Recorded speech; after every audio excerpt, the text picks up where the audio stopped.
living the creative life with God. Over the next several weeks, we'll explore the surprising parallels between creativity and spirituality.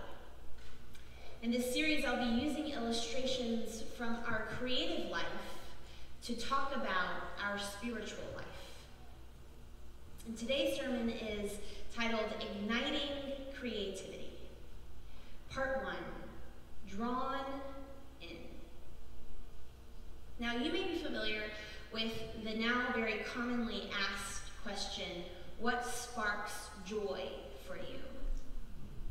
There's laughter in the room because it's from a Netflix series where that question comes up often. What sparks joy for you? But today I'm going to be putting a twist on that question and instead asking, what sparks life for you?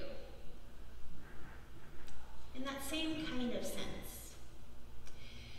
So, I'm curious if you're familiar with the renowned American poet Ruth Stone. Ruth Stone found her creative calling early in life. And she says that writing for her is what sparks joy, sparks life. And she talks about how she grew up in rural Virginia, where she worked out on the fields. And she said it was often there, out on the fields, when she would feel and hear a poem coming across the landscape. And she said it was like this thunderous train of air that would come barreling down over the fields, and she felt the inspiration coming towards her. And she said that when she felt that, she knew she had only one thing to do, and that was to run. But to run to her house, chased by the poem, frantically finding a piece of paper and pencil so that when the poem thundered through her, that she could collect it, grab it, and write it on the page. Now, she said there were times where she wasn't fast enough, and she would miss it. And she said it would continue on across the landscape, looking, as she put it, for another poet. But sometimes, just sometimes, before it disappeared, she would catch the poem by its tail, and she would pull it backwards into her body, and she would transcribe it. And she said that in these instances, the poem would come up on the page perfect and intact, but backwards, from last word to first. I heard that description of her writing process 8 years ago. I just heard that story once, and it has stuck with me since then. It's an incredible depiction, isn't it? Of how the creative muse rushes to her and through her and uses her gift for a new creation, so that others might also experience that same thunderous spirit of inspiration when they read her work. Now, everyone's creative process is different. But I will say, when I heard that, it stuck with me because it is similar to my own. Yes, I have a creative process. I know you know me as pastor, and I wear lots of hats. Let's think of some of those hats. Organizational administrator, congregational and community developer, worship designer, pastoral caregiver, but also sermon writer. And I'll admit that it is a struggle to find the time in the week to write, to create. But once I do, for me, sermon writing very much feels like this thunderous train of inspiration that may indeed pass me by unless I'm quick enough to catch it.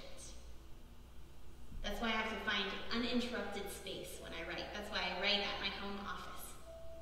Because as soon as I open myself up to the process, the creative, divine muse rushes to me. My hands better be ready to type. Pen standing by, paper close. Because once I start this process of writing, sometimes I literally lose track of time. It almost feels like a trance and fully involved. So there in psychology is a word for this. It's called flow. That's the technical term, flow. Have you heard of this? The state of flow, this is the definition, let me read it to you. It's the mental state of operation in which a person performing an activity is fully immersed in energized focus, full involvement, complete absorption in what one does, resulting in a loss of one's sense of space and time. Flow. So my question for you is, have you experienced that? What engages you in a state of flow? What draws you in to a fully immersed experience? Can you think of something? Not sure? Let me put it this way. What is something that is your most healthy activity? Something that brings you alive? Maybe it's hiking, performing surgery, conversating, teaching, gardening, acting, praying, singing, playing, caring for others, cooking. What is it for you? Now can you think of it? Whatever that is for you, that thing is your thunderous train of inspiration. And here's what I think. This is where we realize the veil between our creative self and our spiritual self is much thinner than we first realized. Often the things that make us come alive, that generate flow, that stir our soul, that draw us in, often those are usually our deepest spiritual practices. These gifts have the ability to connect with us most deeply, and they also have the power to connect us to God. I know we don't usually think about those particular things as spiritual practices, but they can be if they're soul-filling, life-giving, joy-sparking, animating the deepest parts of our spirit, then they can be. They house within them the power to connect us to God. Those are the places in our lives when we're really open. Open enough to receive the divine creative muse, God. Part 2, drawn in. Part 2, drawn out.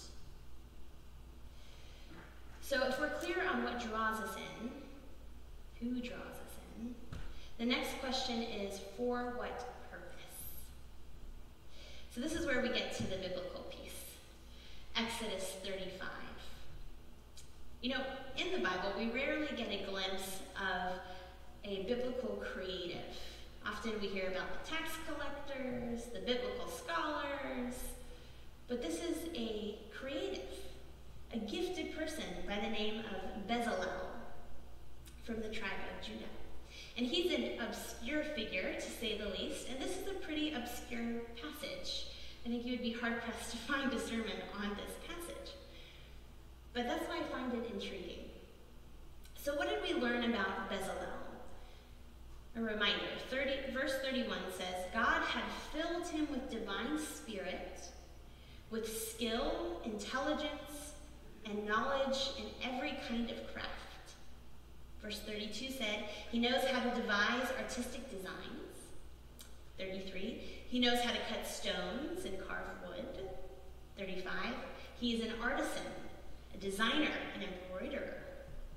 Goodness, this guy has it all. Very talented fellow. And he uses his creative passions to do what in this passage? We learned of two things.